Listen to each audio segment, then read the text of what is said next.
In his own foreword to that code, the Prime Minister wrote, "There must be no bullying and no harassment." Will he now commit to an independent investigation into the Home Secretary's conduct, led by an external lawyer, and commit to a date when its findings will be made public? Mr. Speaker, of course it's right that there should be an investigation into any allegations of bullying. That's what the Cabinet Office is doing, and that's what Sir Alex Allen will, of course, be doing. But I just remind him, since he mentions the Home Secretary, that she is keeping this country safe by putting in record numbers of police officers. She believes in stopping the early release of offenders, and she's bringing in a system to tackle our migration crisis with an Australian-style points-based system.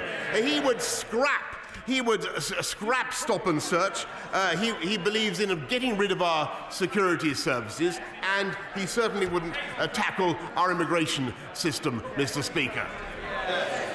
Jeremy Corbyn. It's about whether he will release the findings of an investigation into the Home Secretary's behaviour. I repeat to him, a government cannot be judge and jury over its own conduct. There has to be an independent element to that investigation. Overnight, Mr. Speaker, further allegations have emerged that the Home Secretary repeatedly harassed and humiliated her private secretary while she ran the Department for International Development. If this is true, this suggests a shocking and unacceptable pattern of behaviour across 3 government departments. On each occasion, tens of thousands of pounds of hard-earned taxpayers' money has been spaffed up the wall to buy their silence. Was the Prime Minister aware of these allegations? And if he was, why did he appoint her? Mr. Speaker, I'm not really going to repeat the point I just made. The Home Secretary is doing an outstanding job. I have every confidence in her.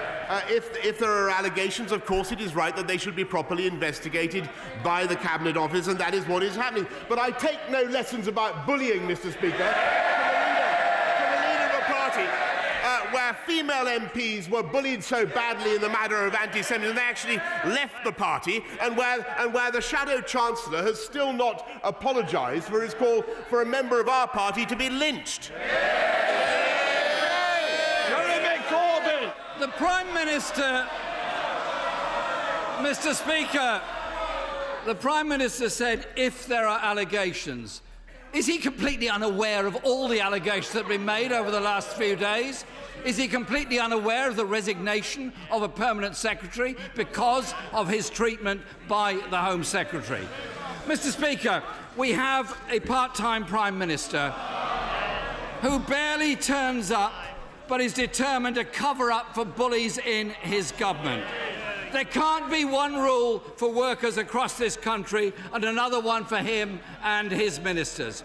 When his Home Secretary has been accused of repeated bullying and harassment, leading to hard-working staff attempting suicide by overdose, he gave her his full support. How can the people of this country have faith in a Prime Minister who can't be bothered to turn up, and when he does, has no shame in defending bullying in his own government? Well, Mr. Speaker, that is the question from a full-time neo-Marxist who's failed to stamp out bullying in his own party.